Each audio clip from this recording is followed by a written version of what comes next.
Okay, so here we are, lesson 5. So we're going to start talking about graphs and certain characteristics that graphs have that are useful when we're trying to, learn something about functions. Okay, so we're really worrying about functions and their graphs and the special characteristics that come along with them. I also want to remind you of what a graph is, right? So this is called, by the way, a Cartesian plane. Just a really fancy term for the XY plane, okay? So if you see those words, just understand Cartesian plane just means the XY plane, okay? And we have dealt with this plenty of times by now, right? You've probably seen this in algebra. You've seen it depending on what you did in geometry. You've seen it as early as elementary school, right? Maybe not in this exact form, but you've seen it before. So the XY plane, of course, the way that works, you're given an ordered pair, something like A comma B, right? Where A is the first number, so it's where you're located on the x-axis. B is where you're located on the y-axis. And so where those two meet, where your horizontal distance and your vertical distance meet, that would be the point, right? That would be the ordered pair, the point. Okay, and so we're going to focus on that. So what is a graph? Let's focus on this example here. Here's a function that's given to us. Now notice you don't tend to see that y equals component, but remember a function, especially like this, will give you y values, right? So that's what this exercise is going to be for. So let's fill in the table. Okay, so f of, well, let's say y equals f of x. And I want to find what happens when x, the input, is -2. Okay, well, that just means plug in -2 for x, right, into -2x plus 1. So -2 times x plus 1 becomes -2 times -2 plus 1.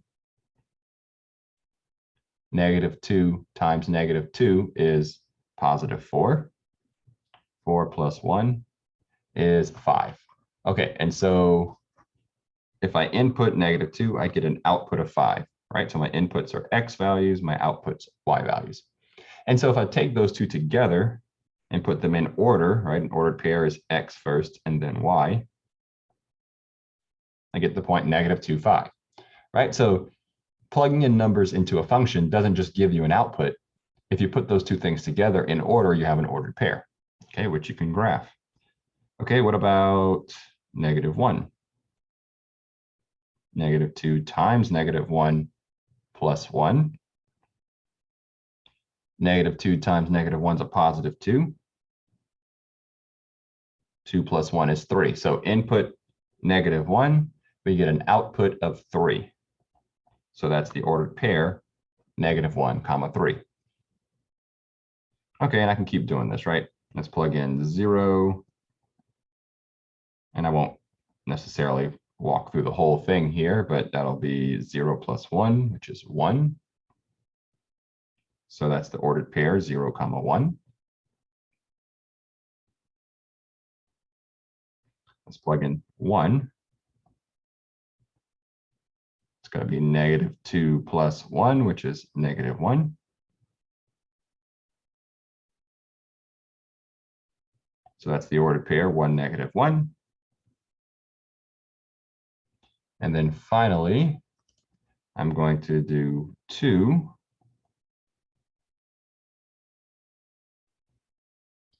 -2 times 2 is -4. -4 plus 1 is -3. Okay, and so again, the point of that was that if you plug in x values, and here we were given which x values to plug in, right? But if you're given x values, you can plug them in. They each give you a y value, okay? You don't have to plug in -2, -1, 0, 1, 2, right? There's no real limit as to what you're plugging in. You can plug in anything you want, okay? So if you want to plug in fractions, you could. You would probably get a fraction out as a y value. You can plug in decimals. You can plug in pi, whatever you want to plug in. Okay, so there's no limit there. Oh, I do also want to mention real quick, the inputs, of course, we would say that's the domain. At least they represent the domain. Oops. There we go. And the outputs represent the range. Okay, so this is the previous example right here. Again, that's the function f of x equals negative 2x plus 1. Is that right? Yeah, negative 2x plus 1. Okay, and I want to use those points now and transfer this information to a graph. Okay, so same information. I'm just going to put it on a graph now. So negative 2, that's right, or sorry, left 2, and then up 1, 2, 3, 4, 5. We have negative 2. Oops, there should be a negative 1 right here. Negative 1, 3, 0, 1, 1, negative 1, 2, negative 3. Okay, so these points right here will make up the graph. Okay, and this is specifically from this, right? We were told our domain is negative 2, negative 1, 0, 1, 2, right? Now, if we want to assume that that's not my only domain, that my domain actually includes everything that's implied by this function, then we can go and actually connect the dots here and say that this graph here, this line, represents this function. Okay, and so what this line actually just means is that any point along this line, anywhere along this line, would fit in this table if I picked the right x value. Okay, so any point on that line would fit. Okay, and so let me real quick reiterate the connection here. You have a function. The function takes inputs, gives you outputs. If you put those two things together, it gives you ordered pairs. And if you plot those ordered pairs, you get this graph. So it's all connected, right? It's not like functions have graphs and then they have points and then they have outputs and inputs. It's all one idea. Okay, so I did talk about implied domain for a second ago, but I do want to talk about it a little bit more. And so an implied domain is whenever the function gives you, or whenever the problem gives you a function, right? You're given a function, but you're not told anything about the domain. Okay, if you're not told anything about the domain, you just assume that that you are working with an implied domain. In other words, these are numbers that you can maybe plug into the function that would give you an output if you were asked to do that. Okay, and so here's the graph of this function here. We're not going to go too into detail there, but here's the graph of this function. If I were trying to identify the implied domain here, just looking at the graph, remember the domain would represent the x values. So from -1 until it looks like it goes on forever, right? Towards infinity. That would be my implied domain. So I would say that my implied domain, if I'm writing it out in words, would be all x values greater than -1. Okay, if I were saying it in words, that would be my implied domain. Again, difference between this problem and the last problem is on this one, they gave us this set of inputs, right? That was my given domain. Here, I wasn't given any information. I just have the graph. Okay, and so all x values greater than 1. So there's different ways you can represent that. And in calculus, you're going to see all these different ways. Okay, graphical is probably the one you'll see the least often, right? But I like to do graphical because it gives you a visual to do the other ones with. Okay, so the graphical representation of all x values greater than -1. Here's a number line. I like to put the negative infinity and positive infinity symbols to just remind myself that to the left it goes forever, to the right it goes forever. Okay, and I'll put -1 right here in the middle, right? Usually you put 0, but if you think about it, if this goes forever to the left and forever to the right, -1 is basically in the middle of that. Okay, and then I would say that all values greater than -1, and by the way, now that I look at the graph here, I kind of lied a little bit. Okay, go backtrack just a half a second. This is a closed circle. This is not greater than -1. This is greater than or equal to -1. Okay, I kind of neglected that a second ago. Okay, and so that means that this right here should say all x values greater than or equal to -1. Okay, so to notate that, I would say, all right, it can equal -1. And everything greater than that is to the right. So this right here is a graphical representation of the domain. Okay, and I'm gonna keep adding this or equal to.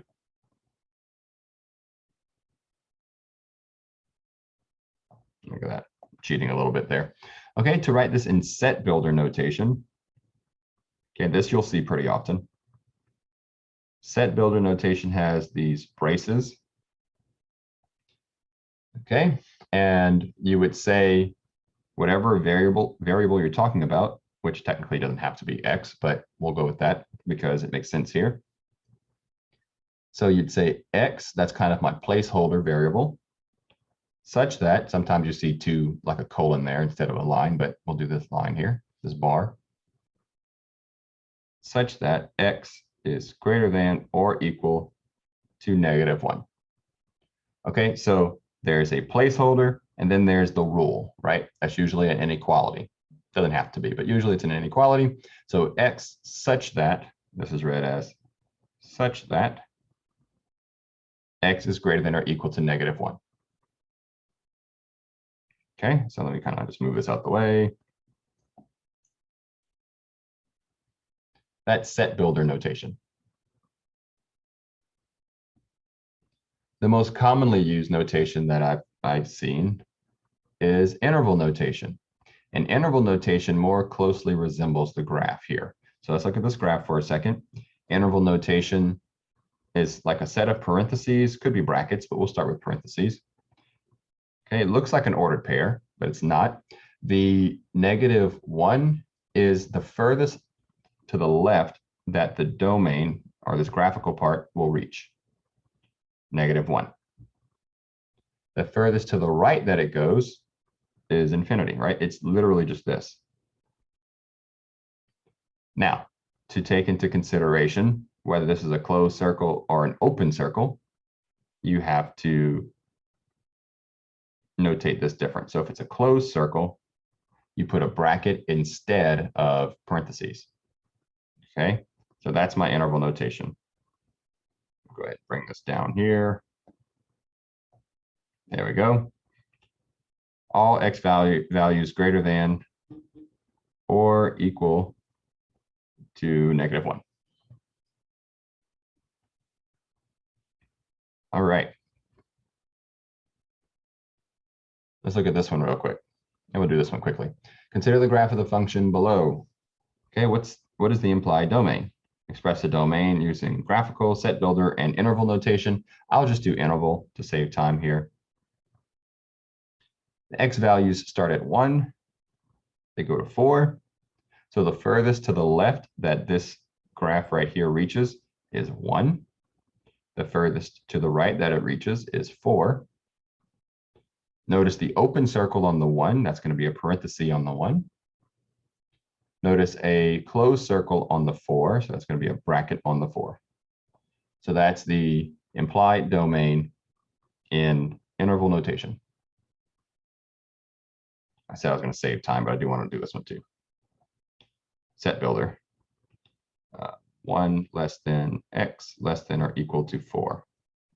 All right, so again, placeholder x value, and then the rule. X is sandwiched between 1 and 4, and that little equal to symbol right here just indicates that 4 is included. It's a closed circle.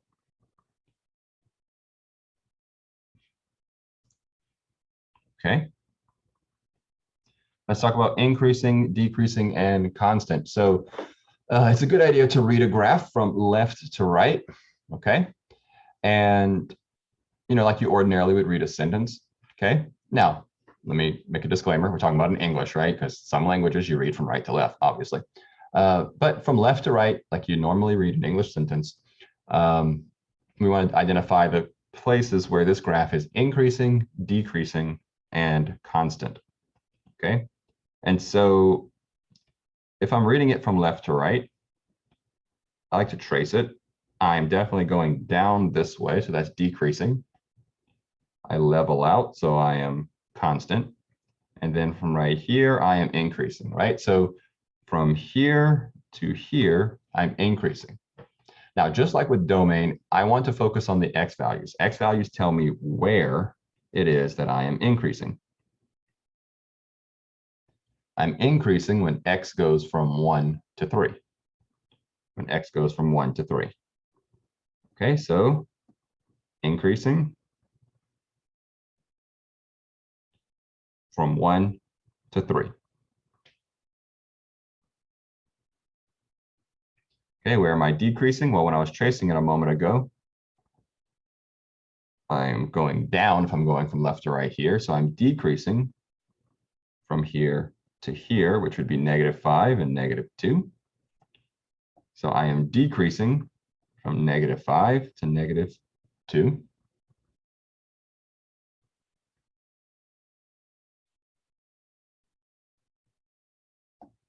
Okay, and then I am constant. If I'm tracing from left to right, I'm not going up or down here. Okay, and that ranges from what, -2 to +1. It also happens again here where it's flat, right? So that's from 3 to 5. Okay, notice it ends right here. There's a closed circle there, so it ends right there. So that's going to be 3 to 5. I do want to quickly point out, notice that I put all of these in parentheses and I did not include brackets, even though we have closed circles here. That's because it just depends on which textbook you're using or who your professor is. I've looked at this for a while now. It's very frustrating, but there's no consensus on to whether you should include the closed circles as brackets or not. Basically, the idea is if you're increasing or decreasing, it's happening between the points. So we don't really care what's happening at the end points. At the end points. So increasing and decreasing, I'm putting in parentheses. Depending on who your professor is, you may need to put that in brackets if you're asked to do this. I want to get to these last two. All right, these last two are definitely on Alex. So let's talk about inequalities now. So inequalities, we're going to graph one, we're going to graph a couple or a few. We'll see how many. An inequality is like an equation, except it gives you a range of values, okay?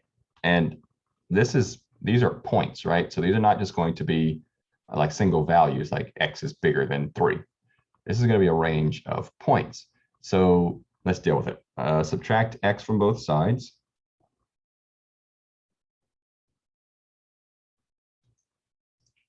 Okay, and then we will divide both sides by 2.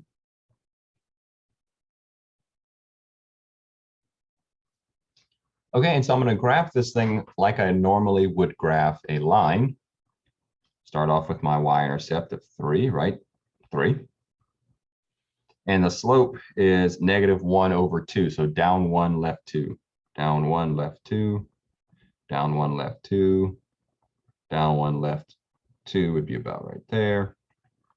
Okay, or I can go up 1, left 2, up 1, left 2. Okay.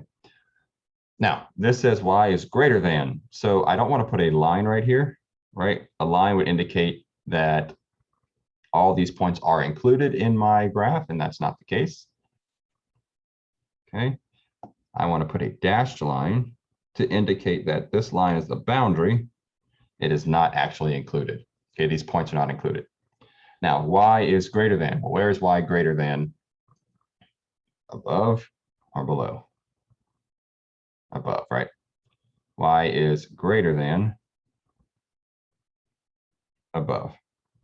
And so this red region right here would actually be my solution set. Okay, represents all the points. So any point in this red region here, right, would satisfy this graph. And you can test it out, right? Let me just pick one. This is 5, 5. Let's plug in 5, 5. So 5 is greater than or equal to -1/2 times 5 plus 3. 5 is greater than negative. So half of 5 is, 5 and that, well, 5 over 2, or we could just say 2.5. So negative 2.5 plus 3. 5 is greater than 0.5. That's true, right? Okay, so since this came out to be true, then we know that this point does fit in the right region, so we know our graph is good. Let's do one more. All right, so this one, at least we already got y by itself for both of these. We have two of them, and I want to look at where do these two regions overlap each other. So let's graph them both. I will do the first one in red here. So start at 4, down 3, right 1. Start at 4, down 1, 2, 3, right 1, 1, 2, 3, 1, 1, 2, 3, 1. And it says greater than, not greater than or equal to. So I need to make sure that I have a dashed line. Okay.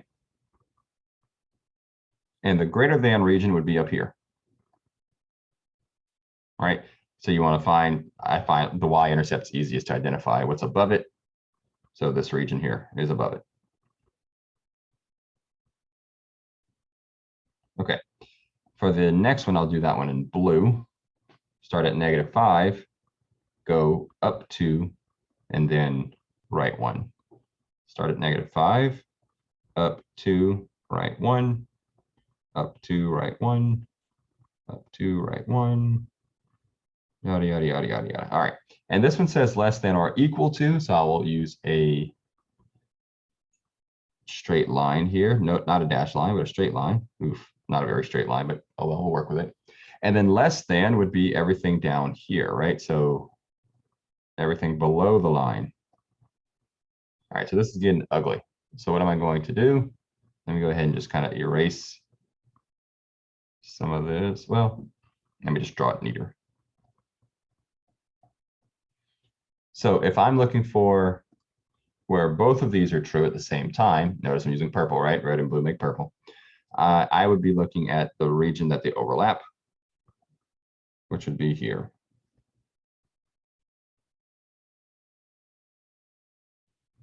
Okay, so that region right there would represent where the two regions overlap. Okay, and that is, yep, the last example. So I will go ahead and stop recording.